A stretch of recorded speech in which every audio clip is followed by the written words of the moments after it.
Hello and welcome to this week's episode of Sunflower Sutras. I'm your host, Tara. For today's classic poetry segment, I would like to read a poem by Ella Wheeler Wilcox. The poem is titled Protest. To sit in silence when we should protest makes cowards out of men. The human race has climbed on protest. Had no voice been raised against injustice, ignorance and lust, the Inquisition yet would serve the law, and guillotines decide our least disputes. The few who dared must speak and speak again to right the wrongs of many. Speech, thank God, no vested power in this great day, and land can gag or throttle. Press and voice may cry loud disapproval of existing ills, may criticize oppression and condemn the lawlessness of wealth-protecting laws that let the children and child-bearers toil to purchase ease of their idle millionaires. Therefore, I do protest against the boast of injustice in this mighty land. Call no chain strong which holds one rusted link. Call no land free that holds one fettered slave, until the manacled slim wrists of babes are loosened to toss in childish sport and glee, until the mother bears no burden save the precious one beneath her heart, until God's soil is rescued from the clutch of greed and given back to labor. Let no man call this the land of freedom. And with us today in the studio, we have local author Alex Hounchell. Yeah, glad to be here. For our listeners who are not familiar with the comedic splendor that is you, would you kindly introduce yourself and talk a little bit about your background? Well, for your two listeners who do not know who I am, I started writing when I was about, 5. I can't actually remember not writing. I have a notebook from when I was in first grade that has my first actual story in it, where a grasshopper and I think a frog, but maybe a rabbit, become best friends because they jump. Yeah, that's that. That's really cute. Yeah. As for the reason why I started writing, that's probably because I always felt like a social outcast. I always had 2 or 3 friends that were kind of close, but if they stopped coming to school just randomly, which happened a lot, just because I lived in a small school and people kind of rubber banded between larger schools and smaller ones, didn't really affect me any because I had my writing, I had my notebooks. I actually remember one year I lost a notebook and I called my grandmother in tears. I was in high school, so I'm, just crying in the office with the secretaries. And I had to convince my grandmother to come get me from school so that I could raid my entire room trying to find that notebook. Anyway, she asked me if the notebook was in my backpack. I told her, of course I checked there. And it was in my backpack the whole time, in the part where you keep your laptop. And we both laughed, and she took me home, and I had ice cream with her. And I didn't go to school again, ever. Kidding. No, now I've learned from multiple different comedians that humor and creativity often comes from a darker place. So that place where I was a social outcast, that's where all my humor comes from. It's kind of it's humor over darkness over humor. It's a humor sandwich. I was about to say an existential dread sandwich, but yeah. Bad, good luck, bad. Bad, good luck, bad. Yeah. Good luck, bad luck, good. But isn't it also true that in high school, that's when you had your first book published? You are correct, Tara. I actually did publish my first book when I was in high school after let's call him a comrade of mine, published his book at a different high school in Lawrence. Yeah, but that's the fun thing about you is that of all people in my life that I've seen, you truly are somewhat driven by spite, and in a successful manner, might I add. I like to think of it as I am goal-oriented, just not my own goals. Really, what happened in high school was a lot more about how I saw someone who I, at the time, thought was less talented than I am, having a lot more success, and it drove me to go after avenues that they had gone down. So it was more of a map rather than spite. But yeah, definitely driven by spite. I appreciate that. But since then, you've published multiple other books, and you've gone on to continuously write in such a manner that I can't even describe it as human. If I remember correctly, you completed 6 books in 1 year. I mean, the year's not over. Was it this year? Mm-hmm. Wow. See, that's even more impressive. Like, I can't even finish a midterm paper, and you finished 6 books so far this year? I'm hoping for 7. I mean, you're getting enough material. In our group of friends, your writing is infamous. I would say the worst. Oh. Chief among them being your book, Running Out of Time. Oh, yeah. Yes, for sure. If you would be so kind to talk a little bit about your baby. Yes. Running Out of Time is a testament to my ability to word vomit a novel into existence. It definitely has plot. It definitely has humor and characters that you can relate to. And it was written in a sitting or 2. I think it was written in 3 actual sittings plus some tweaking, but it is not edited. It's about 50,000 words and very stream of consciousness. It follows the main character, Greg Anthony Warren, or Ga, as he is chosen by the avatars of space and time to represent them in the final battle between space and time, to try to determine which one is more important for a being's existence, the time it lived in or the space it thrived in. And because of that, he actually takes on 3 different characters, Greg, Anthony, and Warren. I won't spoil anything for you, but Warren is super evil, and Anthony doesn't exist. Oh, I did spoil it. And he has shoes that allow him to literally run through time. And Warren has gloves, or more like gauntlets, that allow him to manipulate space.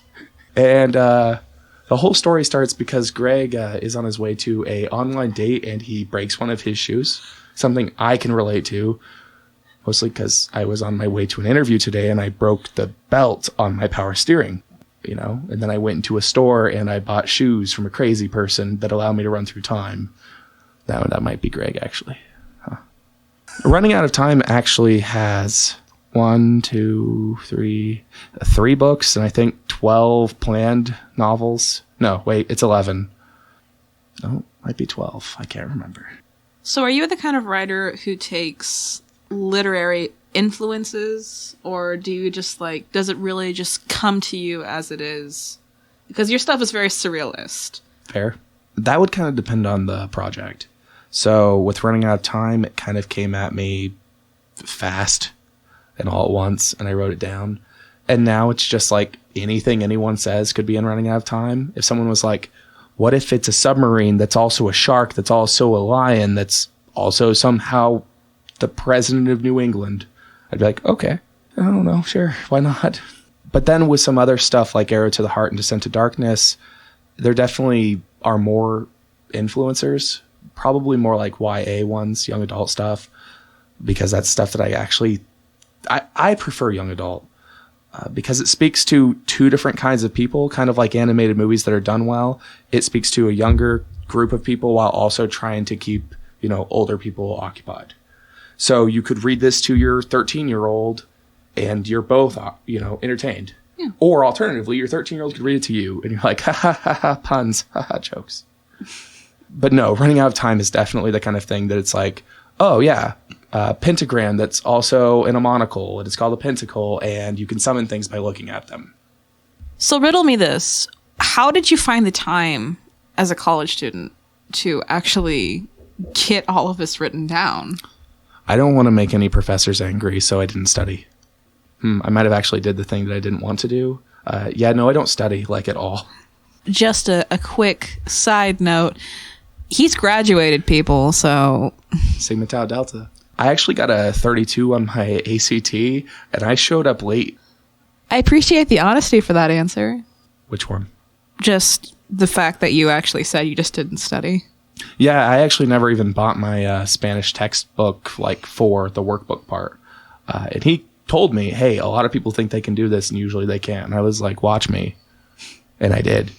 Back to that whole being driven by spite thing. I mean, it was more like I knew I could do it, and he said everyone tries to, and I did it anyway. People said I could never sell a book that was unedited and stupid, and I did it anyway. Is it technically unedited if you had the first chapter edited in a class? Hey, it wasn't edited. It was critiqued. Fair. I didn't take any of those edits. Okay, that's fair. Yeah, if you just ignore all the edit suggestions. There were beta readers. I just didn't listen. Oh. Leave me alone. Look, and then after that, I was like writing down the title again, Running Out of Time, and I forgot the line and the T, and I was like, yep, that's the sequel, Running Out of Limes. Except it's called Running Out of Time too, Running Towards the Lime. As a writer myself who gets into really dark places trying to balance writing for school and writing my own stuff, how sometimes it feels like the only way I'm going to stay alive is if I completely ignore my academic writing, and then other times it feels like the only way I can stay alive is to get the academic stuff done and, get closer to graduating. I just admire the fact that you took one path and stuck with it all the way through. Against my better judgment and everyone else's, yes. It worked out for you, didn't it? So far. What is it that draws you the most to writing nowadays? Especially the fact that you have a continuous series. So that question is also kind of difficult to answer because it varies by time, just in my life and time of day sometimes. But I'd actually say that part of the reason I want to continue writing is kind of to be a poster child for writing a little bit. Like, hey, just because you can't do, soccer or basketball or baseball doesn't mean you don't have any value. Because I'm not trying to make this a political thing, of course, but sometimes young boys like myself, and I was large as well, they're always pushed to do like football or basketball, and it's like, hey, you can't be cool and write poetry. And it's like, yeah, no, that's not true. I played 1 year of football, and it was the worst decision of my life. And also a little bit just to make people laugh. I think there's this world filled with darkness, just like my life is kind of filled with darkness in the past, at least. And if I can show some people the light that I feel sometimes in my own heart, maybe they'll feel a little bit better themselves. And if I can do that by just making silly jokes about pirate fleas that live in a castle on top of a horsefly and go to a salt lick bar or whatever, fine. You're gonna make me cry. Stop looking at me. Oh my God. So what about on the poetry aspect? We've had your poetry on the show before, actually, and I can definitely say that at least a few of those poems were definitely comedic in nature. Sure. But there was one that stood out. If I remember correctly, the piece was titled Cosmic Cube. That piece actually has a really interesting history. I wrote that after looking at a square clock, thinking about how it didn't really make any sense because clocks are circular, and that's how you can tell where the notches are supposed to be. Whereas a square clock has to have circular notches, and I just thought it was kind of funny. So I wrote a poem about death, playing basketball with a person who is going to die by the end of the poem, because everyone dies. But part of that inspiration for the death thing actually had to do with Pierce Anthony's On a Pale Horse, which is about a person who is going to die and instead accidentally kills death, and they end up becoming death because it's an office. And that led me to write Arrow to the Heart, which is about the same kind of premise except with Cupid, where a guy tries to jump off a bridge to end his own life and accidentally kills Cupid instead and has to take his office. This is my entire life. All of it is very complicated. I don't want to deal with it anymore. We get a lot of advice from older authors and poets to younger authors and poets to keep their spirits up, because it's really difficult, especially with struggling with things like self-loathing and materials being rejected and just the constant fear of failure.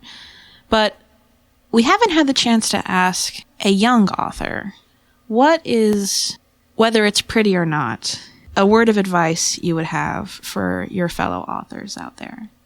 You can't capture lightning in a bottle twice. You have to get a new bottle. No, if I were going to tell someone how to do it the way I'm doing it, it wouldn't work. I'm bipolar and unmedicated, so I live in this zone where I hold this light and this darkness, and I just kind of smash them together until it works. But I think you have to know how to hate yourself as well as love yourself. You have to be not necessarily your worst enemy, but you have to know you have your own flaws to be able to know you can overcome them. Like, you have to know what you can't do to know what you could do.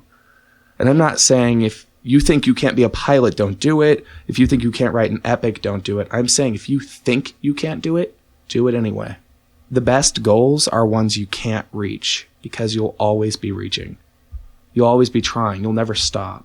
You don't want small goals because you can always do them. Like, anyone can write one haiku. Dedicate yourself to writing one a day for a year, because you'll always be doing it for a year. Will it work? I don't know. Just try.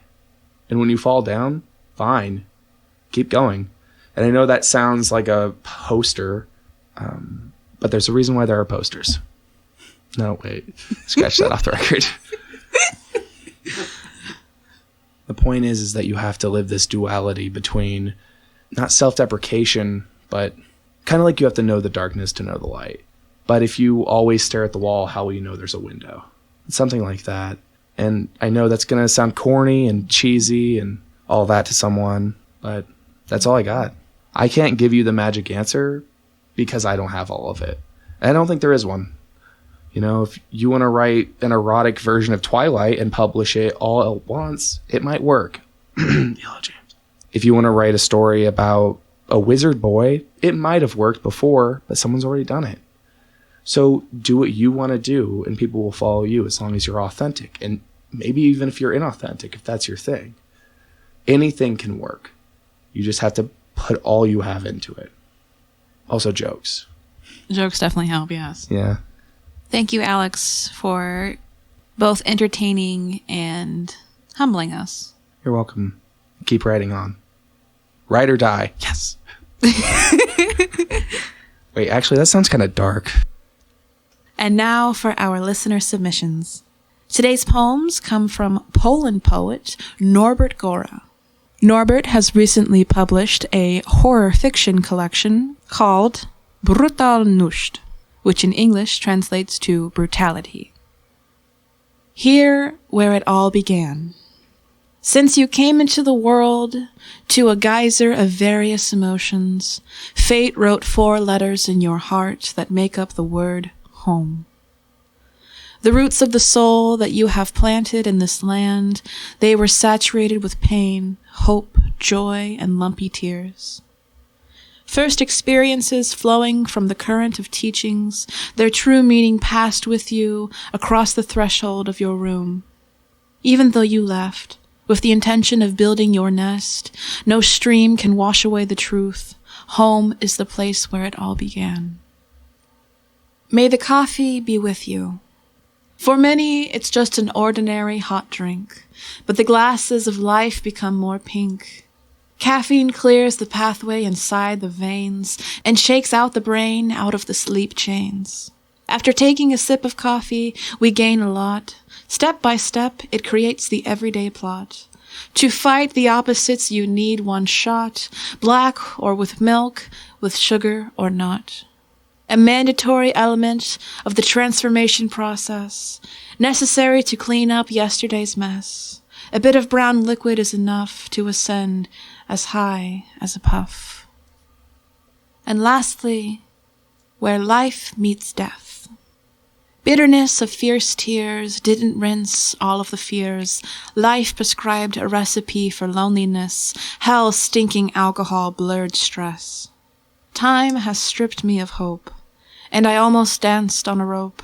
And I'm here and can't breathe, here where life meets death. At the crossroads of tragedy and joy, fate treated you like a broken toy. It threw our plans out the window, pushing me straight into bloody limbo. You crossed the road on the other side. The heart broke like a stick. I tried not to cry. It couldn't be. You died. The candles shine low on the wreaths, withering like last year's leaves. At the crossroads of vibrant roots remained only dried death roots. Thank you all so much for listening to this week's episode. And thank you so much to Alex and Norbert for participating. If you or someone you know would like to submit poetry to our show, give us book recommendations, or are possibly interested in being interviewed for a future episode, please feel free to contact us on our Facebook page, Sunflower Sutras. If Facebook isn't exactly your style, you are more than welcome to also personally email me at tara.bartley@yahoo.com. I want your weird stuff. I want your bland stuff. I want your silly stuff. I want your serious stuff. I want the stuff you hid in your shoebox under your bed in high school because it was too emo. I want your stuff that I can't even properly pronounce. Whatever it is, I want it on my show. Thank you all so very much for listening. Salangafol and farewell.